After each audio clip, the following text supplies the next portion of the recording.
Bonjour, aujourd'hui on va parler des cartomiseurs. Alors, les cartomiseurs, qu'est-ce que sont ces bestioles? Voilà, donc un cartomiseur, ça ressemble un peu au clearomizer dont j'avais fait une vidéo.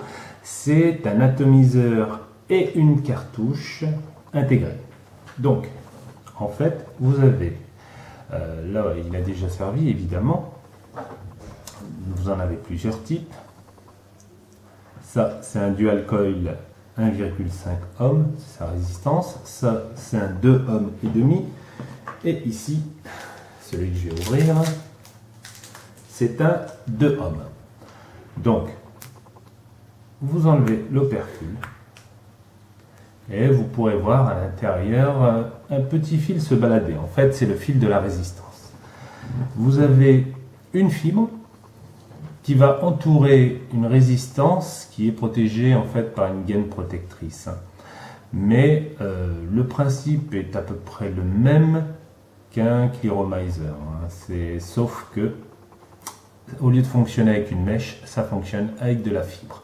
Forcément, le rendu sera peut-être un peu moins bon qu'un clearomizer, mais on aura quand même une durée de vie un peu plus longue au niveau des cartomiseurs. C'est du moins ce que j'ai pu remarquer en testant les différentes bestioles. Donc on va commencer par faire un petit remplissage tout en discutant du cartomiseur. Voilà. Alors, le premier remplissage peut être un peu difficile parce que la fibre est assez sèche. C'est comme les cartouches d'atomiseur. Donc il suffit de pencher le cartomiseur à peu près à 45 degrés. Vous prenez un petit flacon, vous pouvez prendre plus petit que ça évidemment, et vous versez une goutte de temps en temps sur la fibre et vous faites tourner le cartomiseur en même temps entre vos doigts. Voilà. Vous verrez simplement que le liquide va commencer à descendre, merci la gravité. Ok, et de temps en temps, pour vérifier que vous ne mettez pas de liquide au milieu, en effet, au milieu, il ne faut surtout pas en mettre, c'est là où se trouve la résistance. Le fait de mettre du liquide à l'intérieur la noirait. Vous procédez à une petite aspiration, ça ne doit pas ce qu'on appelle glouglouter. Donc si vous vous rendez vite compte du sens du mot glouglouter quand vous l'entendez. Là, ça fonctionne très bien pour l'instant. Donc généralement, il y a des personnes qui me disent ça ne fonctionne pas, il n'y a pas beaucoup de fumée, ça fuit.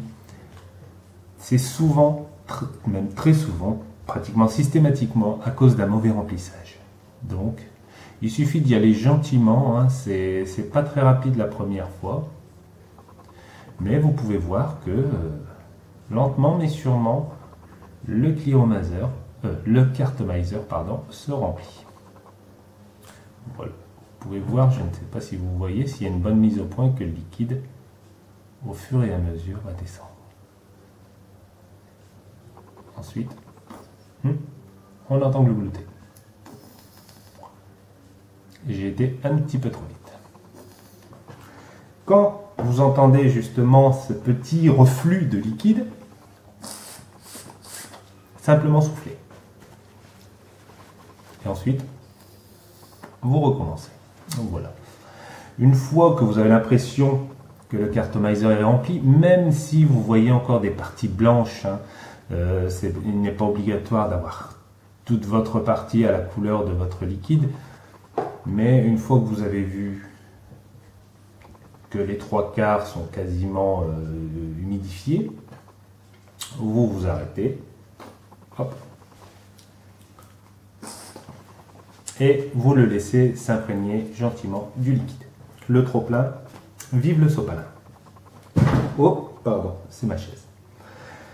Ensuite, vous attendez quelques minutes, le temps qu'il s'imprègne bien, et après, vous pouvez vapoter. Là, j'ai déjà rempli ce qu'on appelle un dual coil. Donc, comme je vous ai dit, il y a 3 modèles.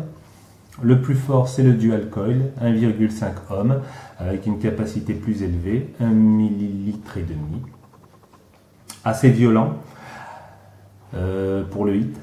Donc j'utilise un mélange plus bas en nicotine, évidemment.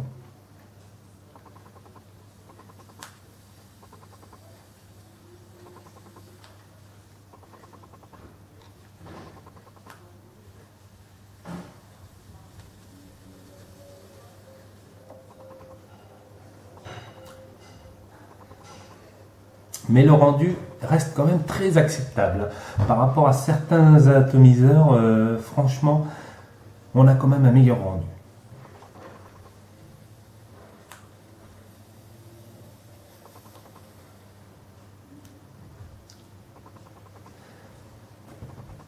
Comme je vous ai dit, ça ne vaut peut-être pas un Cliro, mais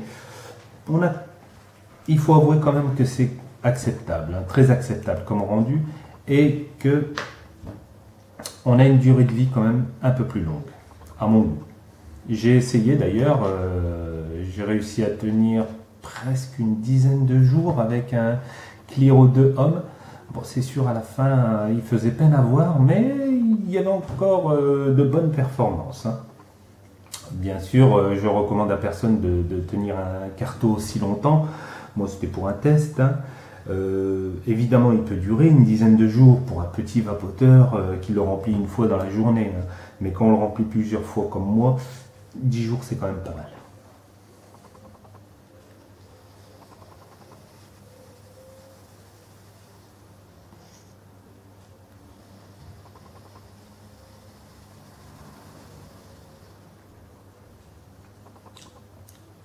Donc ça, c'est le 2 hommes.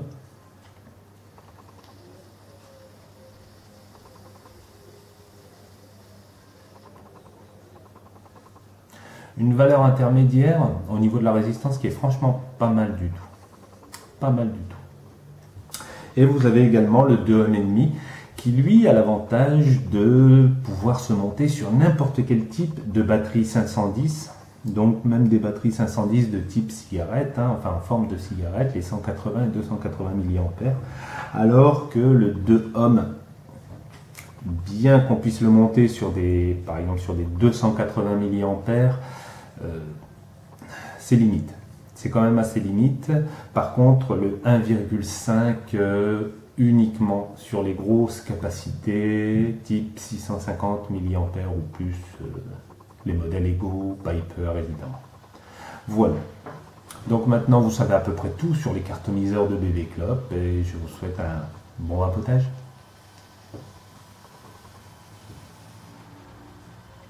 Au revoir.